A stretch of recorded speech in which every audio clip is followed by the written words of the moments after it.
ಕೊಡಗಿನ ಪ್ರಸಿದ್ಧ ಪ್ರವಾಸಿ ತಾಣ ಮಾಂದಲಪಟ್ಟಿಯಲ್ಲಿ ಪ್ರವಾಸಿಗರಿಂದ ಜೀಪ್ ಚಾಲಕನೋರ್ವ ದುಬಾರಿ ಬಾಡಿಗೆ ಪಡೆದ ಪ್ರಕರಣವನ್ನು ಪೊಲೀಸ್ ಇಲಾಖೆ ಗಂಭೀರವಾಗಿ ಪರಿಗಣಿಸಿದ್ದು ಚಾಲಕನನ್ನು ಬಂಧಿಸಲಾಗಿದೆ. ಪ್ರವಾಸಿಗನೋರ್ವ ಸಾಮಾಜಿಕ ಜಾಲತಾಣದಲ್ಲಿ ಹರಿಬಿಟ್ಟ ವಿಡಿಯೋ ಎಲ್ಲೆಡೆ ವೈರಲ್ ಆಗಿದ್ದು, ಈ ಹಿನ್ನೆಲೆಯಲ್ಲಿ ಬಾಡಿಗೆ ಜೀಪುಗಳ ತಪಾಸಣೆ ನಡೆಸಲಾಗುತ್ತಿದೆ. ಕೆಲ ವಾಹನಗಳನ್ನು ವಶಕ್ಕೆ ಪಡೆಯಲಾಗಿದೆ. ಜನವರಿ 26ರಂದು ಬೆಂಗಳೂರಿನ ಅಂಕಿತ್ ಎಂಬವರು ಕುಟುಂಬದ ಜೊತೆ ಕೊಡಗಿಗೆ ಪ್ರವಾಸ ಬಂದಿದ್ರು. ಜನವರಿ 24ರಂದು ಕುಶಾಲನಗರ ಭಾಗದಲ್ಲಿ ಸುತ್ತಾಡಿ ಜನವರಿ 25ರ ಭಾನುವಾರ ಜೀಪ್ ಸವಾರಿ ಮೂಲಕ ತೆರಳಿ ಮಾಂದಲಪಟ್ಟಿ ಸೂರ್ಯೋದಯ ವೀಕ್ಷಿಸಲು ಪ್ಲಾನ್ ಮಾಡಿಕೊಂಡಿದ್ರು. ಅದರಂತೆ ಮಡಿಕೇರಿಯ ಕೆಎಸ್ಆರ್ಟಿಸಿ ಬಸ್ ನಿಲ್ದಾಣದ ಬಳಿಯ ಜೀಪ್ ಸ್ಟ್ಯಾಂಡ್ಗೆ ಬಂದ ಪ್ರವಾಸಿ ಕುಟುಂಬ ಬಾಡಿಗೆ ಜೀಪ್ ಏರಲು ಮುಂದಾದ್ರು. ಈ ವೇಳೆ ಜೀಪ್ ಚಾಲಕ ಸವೀನ್ ಎಂಬಾತ 4,000 ಬಾಡಿಗೆ ಕೇಳಿದಾಗ ಅದು ದುಬಾರಿ ಮೊತ್ತವಾಯಿತೆಂದು ಪ್ರವಾಸಿಗ ಅಂಕಿತ್ ಅಷ್ಟೊಂದು ಹಣ ಕೊಡಲು ನಿರಾಕರಿಸಿದ್ರು. 2,500 ರೂಪಾಯಿ ದರ ನಿಗದಿಯಾಗಿದ್ರು. ಹೆಚ್ಚಿನ ಹಣಕ್ಕೆ ಬೇಡಿಕೆ ಇಡ್ತಿರುವ ಬಗ್ಗೆ ಆಕ್ಷೇಪ ವ್ಯಕ್ತಪಡಿಸಿದ್ರು. ಆದ್ರೆ 4,000 ಕೊಡಲೇಬೇಕೆಂದು ಚಾಲಕ ಪಟ್ಟು ಹಿಡಿದಿದ್ದ.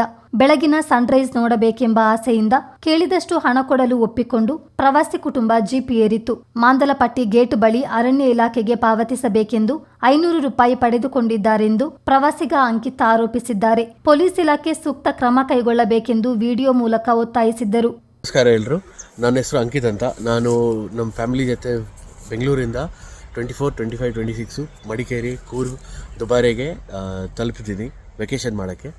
ಇಲ್ಲಿ 25th ಸಂಡೇ ಬೆಳಗ್ಗೆ 4:15 5 ಗಂಟೆ ಮಧ್ಯದಲ್ಲಿ ನಾವು ಮಂಡಲಪಟ್ಟಿ ಪೀಕ್ ಹೋಗೋಕ್ಕೆ ಜೀಪ್ ಸಫಾರಿ ಮಾಡೋಕ್ಕೆ ಹೋಗಿದ್ರಿ. ಅಲ್ಲಿ ಬಸ್ ಸ್ಟ್ಯಾಂಡ್ ಹತ್ರ ಜೀಪ್ ಸಫಾರಿ 2,500 ಅಂತ ಅಮೌಂಟು ಬರೆದಿದ್ರು. ಆದರೆ ನಮಗೆ ಸಿಕ್ಕಿರೋ ಜೀಪು ಅವ್ರ ಹೆಸರು ಸವಿನ್ ಅಂತ ಅವರು ನಮಗೆ 4,000 ಚಾರ್ಜ್ ಮಾಡಿದ್ರು ಕೆಳಗಡೆ. ಅವ್ರು ಹೇಳಿದರು ಅದಕ್ಕಿಂತ ಕಡಿಮೆ ಆಗಲ್ಲ, ಯಾವ ಗಾಡಿನೂ ಹೋಗಲ್ಲ ನಿಮ್ಮ ಜೊತೆ. ಆ್ಯಂಡ್ ನಾವು ಸನ್ರೈಸ್ ನೋಡಬೇಕಂತ ಆ ಟೈಮಿಗೆ ಅವ್ರ ಗಾಡಿ ಅಕ್ಸೆಪ್ಟ್ ಮಾಡಿದ್ರಿ. ಮೇಲೆ ಹೋಗಾದ್ಮೇಲೆ ಅವರು ನಮಗೆ ಲಾಸ್ಟ್ ಮೂಮೆಂಟಲ್ಲಿ ಗೇಟ್ ಹತ್ರ ಇನ್ನೂ 500 ರೂಪೀಸ್ ಚಾರ್ಜ್ ಕಟ್ಟಬೇಕಂತೆ ಫರ್ ಫೀಸು.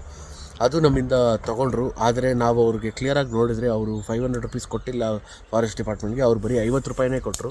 ಆಮೇಲೆ ನಮಗೆ ಹೇಳಿದ್ರು ದಟ್ ಇಲ್ಲ, ಇದು ಮಿನಿಮಮ್ ಅಮೌಂಟು, ಏನು ಮಾಡೋಕ್ಕಾಗಲ್ಲ, ಇದು ನಾರ್ಮಲ್ಲು, ನೀವು ಕೊಡಲೇಬೇಕಾಗುತ್ತೆ. ಅಷ್ಟು ಮೇಲೆ ನಮಗೆ ಹತ್ರ ಇನ್ನೇನು ಆಪ್ಷನ್ ಇರಲಿಲ್ಲ. ನಾವು ಅವ್ರಿಗೆ 500 ರೂಪಾಯಿನೂ ಕೊಟ್ರಿ. ಅವರು ಆಮೇಲೆ ನಮಗೆ 40 ಮಿನಿಟ್ಸ್ ಟೈಮ್ ಕೊಟ್ಟರು ಸನ್ರೈಸ್ ನೋಡ್ಕೊಂಡು ಕೆಳಗಡೆ ಬರೋಕ್ಕೆ. ಅದರಲ್ಲಿ ನಮಗೆ ಸ್ವಲ್ಪ ಲೇಟ್ ಆಯಿತು. ಅಂದರೆ ನಾವು 55 ಮಿನಿಟ್ಸಲ್ಲಿ ಕೆಳಗಡೆ ಬಂದ್ರಿ. ಅಷ್ಟಲ್ಲಿ ಅವರು ತಿರ್ಗಾ ನಮಗೆ ಜೋರಾಗಿ ಹೇಳೋಕ್ಕೆ ಸ್ಟಾರ್ಟ್ ಮಾಡಿದ್ರು, ಇಲ್ಲ ನೀವು ಇನ್ನೂ 1,000 ರೂಪಾಯಿ ಜಾಸ್ತಿ ಕೊಡಬೇಕು, ನಮಗೆ ಇನ್ನೂ ಜಾಸ್ತಿ ಕೊಡಬೇಕು. ಬಟ್ ಅದು ನಾವು ಕೊಟ್ಟಿಲ್ಲ. ನಾವು ಅವ್ರಿಗೆ ಟೋಟಲ್ 4,500 ರೂಪೀಸ್ ಕೊಟ್ರಿ ಕೆಳಗಡೆ ಬಂದುಬಿಟ್ಟು. ಆ್ಯಂಡ್ ಅವರು ತುಂಬ ರ್ಯಾಶಾಗಿ ಓಡಿಸಿದ್ರು, ತುಂಬ ರಫಾಗಿ ಮಾತಾಡಿದ್ರು. ನಮ್ಮ ಜೊತೆ ಫ್ಯಾಮಿಲಿನೂ ಇದ್ದರು, ಆದರೂ ಅವರು ಮಾತು ಕೇಳಿಲ್ಲ ಏನಾದರೂ. ಇಲ್ಲಿ ಬಂದಾದ್ಮೇಲೂ ಅವರು ಜೋರಾಗಿ ರೈಸಾಗಿ ಮಾತಾಡ್ತಾಯಿದ್ರು. ನಾವು ಬೋರ್ಡಲ್ಲಿ ತೋರಿಸಿದ್ರು ಅವ್ರಿಗೂ ಕೂಡ, ದಟ್ ಬೋರ್ಡು ಗೌರ್ಮೆಂಟು 2,500 ಅಂತ ಬರೆದಿದ್ದಾರೆ. ಆದರೆ ಅವ್ರು ನಮ್ಮ ಮಾತು ಕೇಳಿಲ್ಲ. ಇಲ್ಲ, ಇದೇ ನಾರ್ಮಲ್ಲು, ಕೊಡಲೇಬೇಕು. ಸೊ ಇಂಥ ಟೂರಿಸ್ಟು, ನಾವು ಕನ್ನಡಿಗವ್ರೆ, ನಮಗೆ ಇಲ್ಲಿ ನಮ್ಮ ರಾಜ್ಯದಲ್ಲೇ ಟೂರಿಸ್ಟ್ ಬಂದರೆ ಈ ಥರ ಸ್ಪಾಯ್ಲ್ ಮಾಡಿದರೆ, ಮೋಸ ಮಾಡಿದರೆ ಅದು ಇಷ್ಟ ಆಗಲ್ಲ. ನೆಕ್ಸ್ಟ್ ಟೈಮು ಬಂದರೆ ನಾನು ಖಂಡಿತ ಜನರಿಗೆ ಮಂಡಲಪಟ್ಟಿ ಪೀಕ್ ಹೋಗೋ ಮುಂಚೆ 2 ಸತಿ ಯೋಚನೆ ಮಾಡಬೇಕಂತ ರೆಕಮೆಂಡ್ ಮಾಡ್ತೀನಿ. ಆದರೆ ನಮ್ಮದು ಇದು ರಿಕ್ವೆಸ್ಟು ಪೊಲೀಸ್ ಅವ್ರ ಹತ್ರ. ಮತ್ತು ಈ ವಿಡಿಯೋ ಸೋಷಿಯಲ್ ಮೀಡಿಯಾದಲ್ಲಿ ವೈರಲ್ ಆಗ್ತಿದ್ದಂತೆ ಎಚ್ಚೆತ್ತ ಚಾಲಕ ಸವಿನ್ ಹೆಚ್ಚುವರಿ ಪಡೆದಿದ್ದ ಹಣವನ್ನು ತಕ್ಷಣ ಪ್ರವಾಸಿಗನ ಖಾತೆಗೆ ಹಿಂತಿರುಗಿಸಿದ್ದಾರೆ. ಆದರೆ ಪೊಲೀಸರ ಕೆಂಗಣ್ಣಿಗೆ ಗುರಿಯಾಗಿದ್ದ ಚಾಲಕನ ಬಂಧನವಾಗಿದೆ. ಆತನನ್ನು ತನಿಖೆಗೊಳಪಡಿಸಲಾಗಿದೆ. ಮಂಗಳವಾರ ನಗರದಲ್ಲಿ ಮಾಂದಲಪಟ್ಟಿ ಬಾಡಿಗೆ ಜೀಪುಗಳ ತಪಾಸಣೆ ಕಾರ್ಯ ನಡೆಯಿತು. ಸಂಚಾರಿ ಠಾಣೆಯ ಪಿಎಸ್ಐ ಶ್ರೀಧರ್ ನೇತೃತ್ವದಲ್ಲಿ ವಾಹನಗಳ ದಾಖಲಾತಿ ಪರಿಶೀಲನೆ ಮಾಡಲಾಯಿತು. ಗ್ರಾಮಾಂತರ ಠಾಣೆಯ ಪೊಲೀಸರು 3 ಜೀಪುಗಳನ್ನು ವಶಕ್ಕೆ ಪಡೆದಿದ್ದಾರೆ.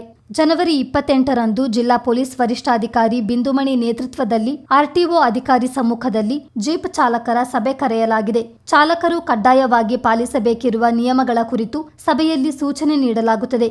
ಚಿತ್ತಾರ ನ್ಯೂಸ್, ಮಡಿಕೇರಿ.